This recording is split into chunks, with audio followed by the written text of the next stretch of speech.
75 retired U.S. generals and admirals have signed an open letter expressing support for Operation Epic Fury, which is entering its 7th day. The letter, which was published by the Jewish Institute for National Security of America, calls the coordinated strikes vital to degrade and eliminate the regime's arsenals. Meanwhile, there are concerns about whether there are enough munitions amid these worries that the war with Iran could diminish U.S. stockpiles. Leaders of the defense sector are meeting with President Trump at this hour at the White House, and they are talking about the ongoing conflict and how to make sure there are enough weapons. Northrop Grumman, Lockheed Martin, RTX, since the Operation Fury began on February 28th, are all moving higher, with Northrop Grumman in the lead, up 4.25%, Lockheed up 1.5%, RTX up 3.25%. But joining me now is one of the 75 retired military leaders who signed this letter, retired Vice Admiral Robert Harward, former deputy commander for Central Command, who went on to run Lockheed Martin's Middle East business for 8 years. Great to have you, sir. Really appreciate it. Can you give me a sense of what you most wanted to impart in this letter?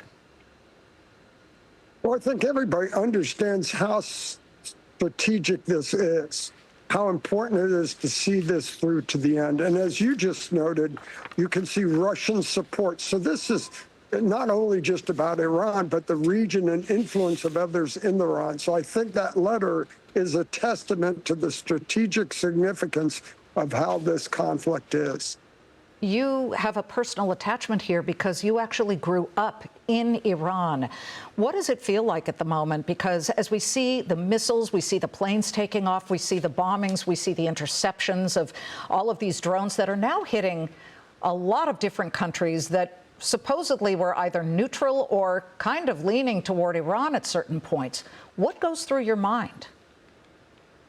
I think myself, everyone who's lived in Iran, the Iranian people, I think what's first and foremost in their mind, this is long overdue. This regime has to be held accountable for the attacks they've had on Americans, on their own people, on their partners and neighbors in the region. So I think everyone says this is long overdue and needed to be done.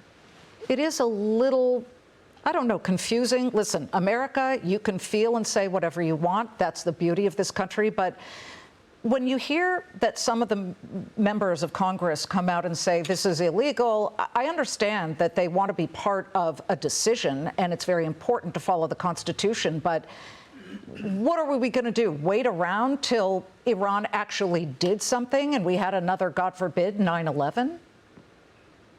Well, I think you're exactly right. It's not do it again. They've been doing it consistently all that time. But let's put this into perspective.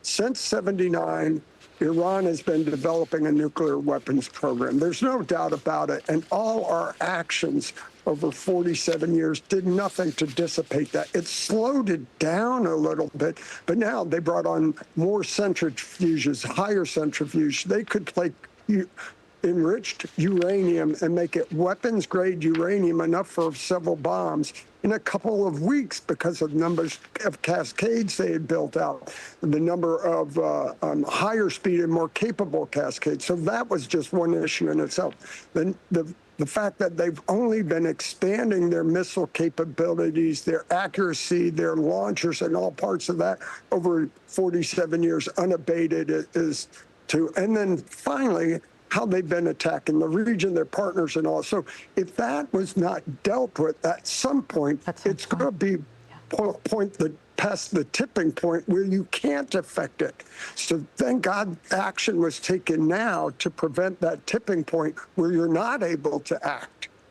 Admiral, part of the issue here, and it actually is the #1 question, how long, and certainly this is what Americans want to know, how long might this campaign last? President Trump is sounding very intransigent on this. In fact, it's almost like he's taking a page out of Ulysses S. Grant, who was known as Unconditional Surrender Grant. President Trump put out a Truth Social post demanding unconditional surrender from the Iranians. And in essence, on the post, he said there will be no deal with Iran except unconditional surrender. He goes on to say that you know, once there is a selection of a, quote, great and acceptable leader, then we can make Iran great again. But the clock is ticking. At first, he had said 4 weeks. Pete Hegseth, the Secretary of Defense, came out, I believe, man, the days are running into each other, Wednesday, saying it would be 8 weeks. And yesterday, President Trump did not want to give a timeline anymore to Reuters during an interview. From what you know and your expertise, we see a slowdown in the number of missiles and the number of drones that Iran is sending across the region. Does that mean that this is going to peter out relatively soon? Without a doubt. And when there are no missiles and they cannot project power, this thing's going to be over quickly thereafter. So again, we're into 1 week. The big machine, the Department of War, is now in full execution.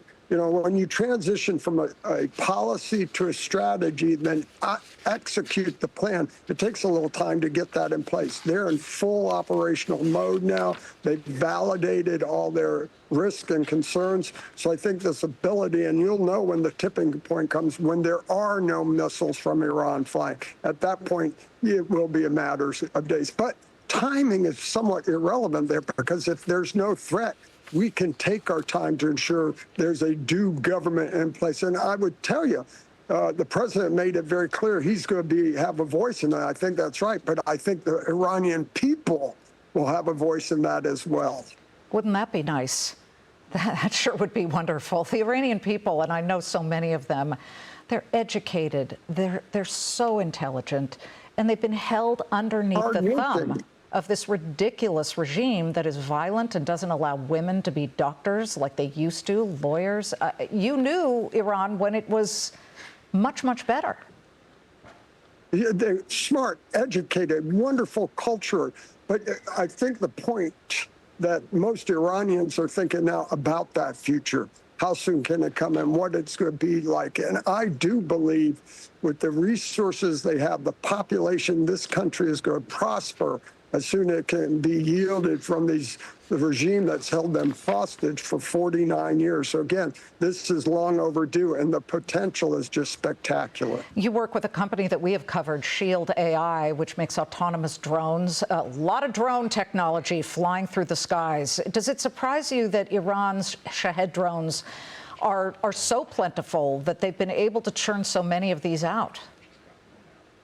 Well, again, I don't have the intelligence to know the numbers, but I got to believe that was in the estimate, and they're looking at. But you hit the most important aspect of this, I believe. If you look at the evolution of drone warfare, you look at what we did in Afghanistan and Iraq, where we put billions of dollars to use drones as ISR assets, intelligence, surveillance, and reconnaissance. In the Ukraine war, it shifted to kinetic, you know, one-way loitering, FPV, kinetic drones. And now you're seeing the masses of drones. So I think this is indicative of what we're doing in our company, building drones that have long range. I'm talking 3,000 miles, heavy lift to carry all the ordnance, and can function at strike platforms, so accomplishing what NAVCENT is doing now without putting pilots at risk. And the scale can become unprecedented. So you can watch and see anything you want to strike almost real time.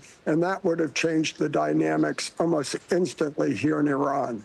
Admiral, to be able to see things through your eyes is very, very valuable to us. So thank you for coming on the show.